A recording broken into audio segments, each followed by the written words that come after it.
Forgery సంతకాలతో కోట్ల రూపాయల పంచాయతీ నిధుల్ని పంచుకున్నారని ముత్తుకూరు సర్పంచ్ బుదూరు లక్ష్మి కలెక్టర్కు ఫిర్యాదు చేశారు. నెల్లూరు కలెక్టర్ కార్యాలయంలో ప్రజా విజ్ఞప్తుల పరిష్కార వేదికలో కలెక్టర్కు వినతి పత్రాన్ని అందజేశారు. వార్డు మెంబర్ అబ్దుల్ షఫీ ఉల్లా ముత్తుకూరు పంచాయతీలో తన సంతకాన్ని ఫోర్జరీ చేసి కోట్లాది రూపాయల పంచాయతీ నిధుల్ని కాల్చి మెంబర్ అబ్దుల్ షఫీ ఉల్లా ముత్తుకూరు పంచాయతీలో తన సంతకాన్ని ఫోర్జరీ చేసి కోట్లాది రూపాయల పంచాయతీ నిధుల్ని కార్యదర్శి చక్రం వెంకటేశ్వర్లు వైసీపీ నాయకులు పంచుకున్నారని ఆరోపించారు. గ్రామంలో పంచాయతీ నిధులతో చేపట్టవలసిన పనులు చేయకపోవడంతో కలెక్టర్కి వినతి పత్రం అందజేశారు. సంతకాన్ని ఫోర్జరీ చేసిన వారిపై చట్టపరమైన చర్యలు తీసుకోవాలని కోరారు. పంచాయతీ పనులకు ఆటంకం కలిగిస్తూ ఉన్నారని, నకిలీ రసీదులతో అక్రమాలు చేస్తున్నారని విచారించి న్యాయం చేయవలసిందిగా కోరారు.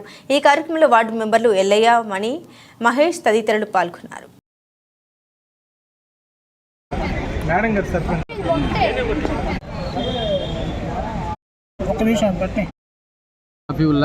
ముత్తుకూరు గ్రామ పంచాయతీ 8వ వార్డు మెంబర్ని.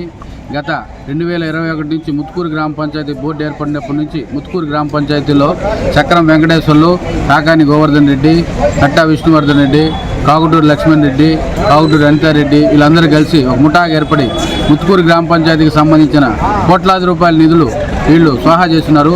గిరిజన సర్పంచ్ అని మా సర్పంచ్ అమాయకత్వాన్ని అలసత్వంగా వాళ్ళు భావించి ఆమె తెలియకుండానే ఆమె సంతకాలను ఫోర్జరీ చేసి దొంగ ఎలిముద్దులు సృష్టించి కోట్ల రూపాయలు వాళ్ళు స్వాహా చేస్తున్నారు. దీని మీద గత వారం రోజులుగా మేము అనేక విధాలుగా మేము ఫిర్యాదులు చేస్తున్నాం. ఉప ముఖ్యమంత్రి పవన్ కళ్యాణ్ గారికి, అదేవిధంగా నారా చంద్రబాబు నాయుడు గారికి, అదేవిధంగా మన సోమిరెడ్డి చంద్రమోహన్ రెడ్డి గారికి అందరూ కూడా మేము ఫిర్యాదులు చేస్తున్నాం. ముత్తుకూరు పంచాయతీలో జరిగిన కోట్లాది రూపాయల కుంభకోణాన్ని వెంటనే విచారణ జరిపించి దోషులపై కఠిన చర్యలు తీసుకొని ఆ నిధులు రికవర్ చేసి మళ్ళీ ముత్తుకూరు గ్రామ పంచాయతీకి ఆ నిధులు జమ చేయించమని చెప్పి ఈరోజు కలెక్టర్ గారికి కలిసి గ్రీవెన్స్ ద్వారా అర్జీ సమర్పించాం. ఈ విచారణ వేగవంతంగా జరిగి దోషులపై ప్రభుత్వంలో చర్యలు ఉంటాయని చెప్పి మేము భావిస్తున్నాం.